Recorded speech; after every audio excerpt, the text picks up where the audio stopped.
Hello, my name is Dennis Setliff. I'm one of the elders at the Northeast Church of Christ in Albuquerque, New Mexico.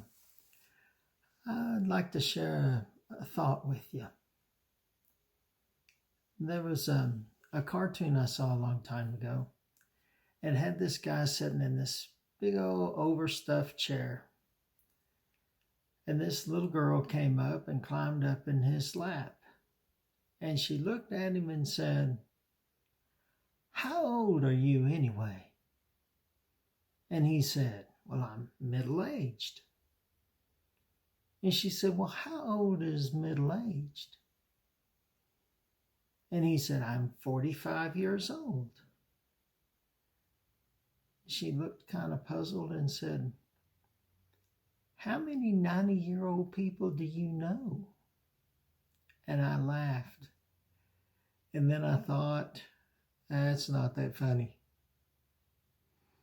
You know, we all have an idea of our age and how far down that progression we are.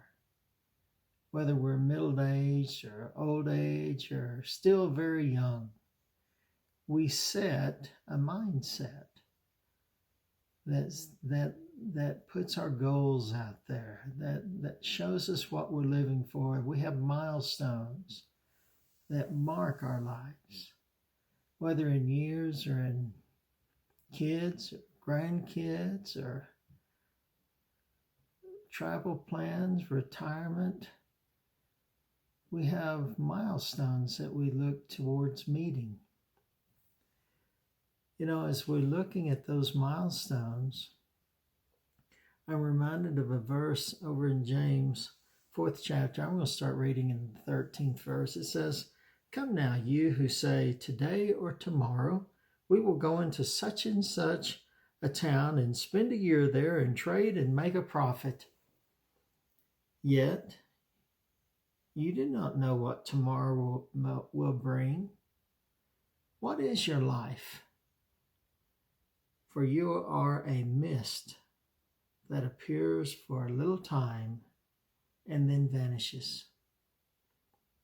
How little is that time? You know, when I started thinking about what I wanted to talk about during this Devo, I was thinking about a dear Christian lady that's 105 years old. She would be turning 106 years old in January. And I was thinking, wow, that is a long life. This morning early, the mist vanished away. She finished her race. She completed her course. A fine Christian woman that I've looked up to for years. And that race is over. But you sit back and you think, wow, 105 years old, that's a long life, and it's a happy life, and full of a lot of wonderful things. But what about the people that don't make it to 105? I was thinking about it because a couple of weeks ago, there was a young lady that's very close to me, that she's in her mid-30s, and she was driving her car down the interstate, driving a car down the interstate, and one of the wheels fell off. That wasn't in her plans when she started that day. The car flipped 4 or 5 times before coming to a rest upside down. She's lucky to be alive. Her vapor, her mist almost ended that day, because we don't know how long we're going to live. Just a couple of days ago, this young lady, she's in her mid-20s, had a massive attack of asthma and wound up in the ER, and we nearly lost her. That wasn't in the plans. She's still young.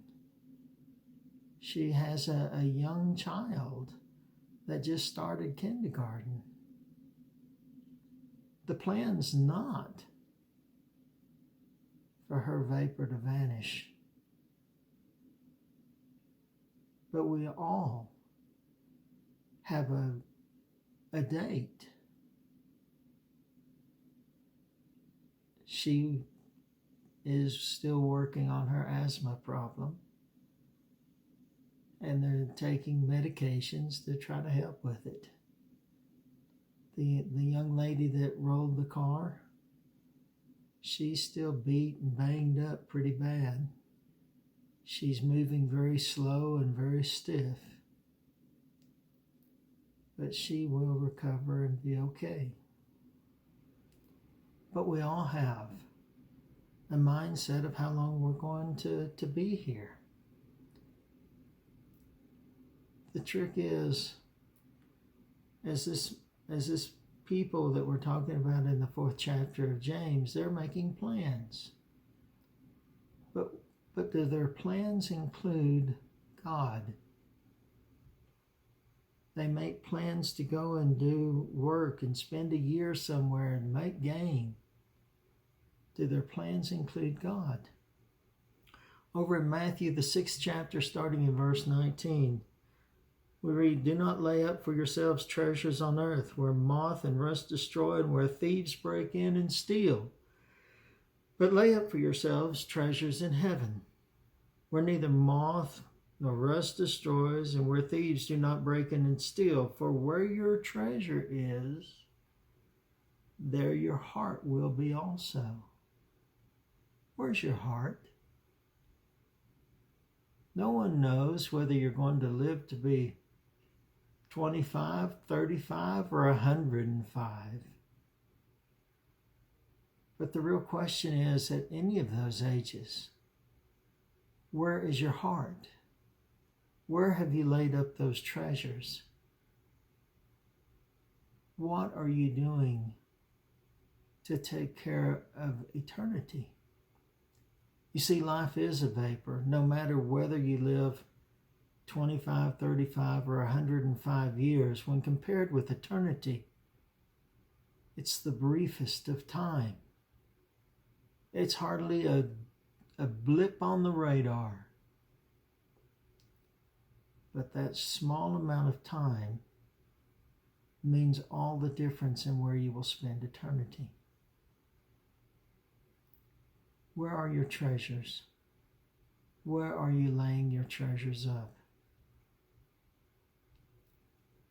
I pray that you'll be laying up your treasures in heaven, that you'll be living a life that will be pleasing to God, striving to follow His teachings, to follow the path, to walk in the light, to follow Jesus. We would invite you at any opportunity that you're in Albuquerque to come meet with us at the Northeast Church of Christ. We invite you to come and join us and hope to see you there. Have a blessed day.